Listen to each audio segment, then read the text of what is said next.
Have a lot to get to, so let's start with the war in Ukraine. NATO officials say the missile that killed 2 people in eastern Poland was not an intentional attack. Poland's president called this incident a, quote, unfortunate accident. Here's what took place. A missile crashed near the Polish-Ukrainian border during Russia's barrage of airstrikes across Ukraine yesterday. Well, officials say the missile likely came from Ukraine's air defense system. Well, CBS News foreign correspondent Chris Livesay joins us with more from Dnipro, Ukraine. Chris, it's looking more and more likely that this missile came from Ukraine. But I'm wondering, could Poland still invoke Article 4, and what steps need to happen before they do? Because even though it sounds like it was possibly a Ukrainian missile, it was in response to Russia. And this spillover is all happening because of Russia's aggression.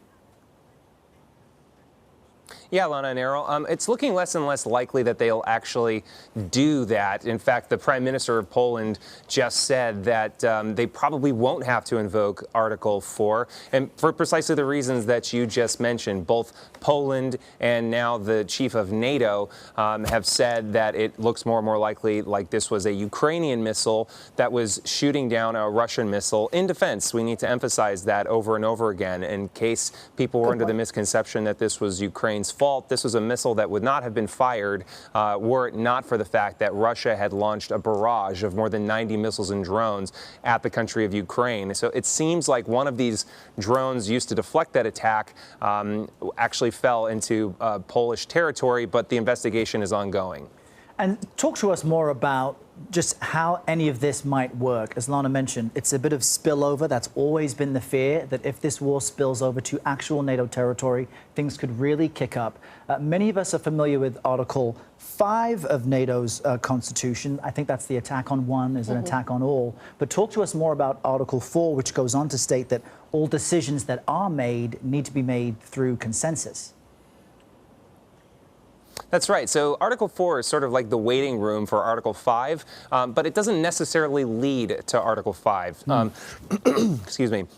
So in fact, Poland already invoked Article 4 way back in March, shortly after the invasion of Russia of Ukraine. And it wasn't alone. A lot of other countries in Eastern Europe who are also members of NATO did precisely the same thing. And what they did was they held consultations about their own security and talked about those threats. But they all determined that invoking Article 5 was not necessary. And Article 5 is what you just mentioned. That's when they declare that an attack on one is an attack on all, and there should be some kind of military response. So Article 4 is just the gateway to Article 5, but as we already established, it doesn't appear like Poland is going to need to even invoke Article 4. But that could change. As I mentioned, the investigations are ongoing. Even Ukraine wants to participate in the investigation. They're asking to actually go to the blast site. They say that they have evidence that could change people's minds. So we have to just wait and see. Like Joe Biden said yesterday, let's just wait and see. Yeah. You know, Chris, I want to come back to something you were saying before when you were talking about this barrage of missiles that Russia launched, because that just happened a day ago. It forced power outages across the country. There were civilian casualties. How are Ukrainians responding and preparing for the next attack? Where do we go from here, sort of in a broader view of the situation, not just in the peculiarities of this particular missile? Sure. Well, they're responding with the same kind of resiliency that we've seen since the start of this war. The blackouts are nothing new. There are rolling blackouts throughout the entire country. It's a lot darker here than it would be otherwise.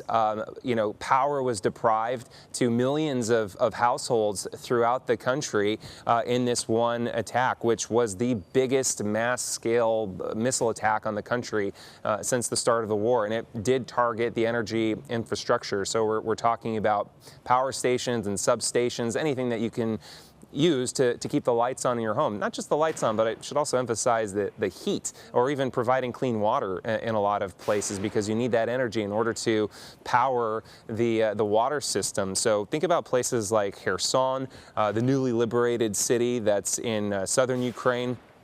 This is a big city of hundreds of thousands of people, at least before the war started. And when Russian forces retreated, they completely sabotaged all of the electrical grid. So people there are not just without electricity, but they're without internet.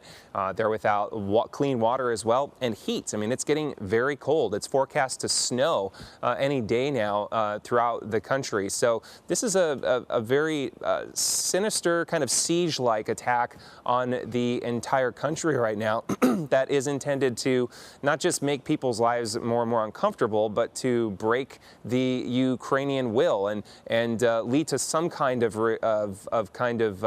resistance to the war effort itself. But it seems to be backfiring, because everybody you talk to talks about how it only strengthens their will even more, because so long as Ukraine is winning on the battlefield, people are content. People are willing to pay their part and suffer, knowing that the troops who are on the front line are suffering a lot more than they are. Important reminder that for all the gains and losses, this war is ongoing. Chris Livesay in Dnipro, Ukraine, thank you very much.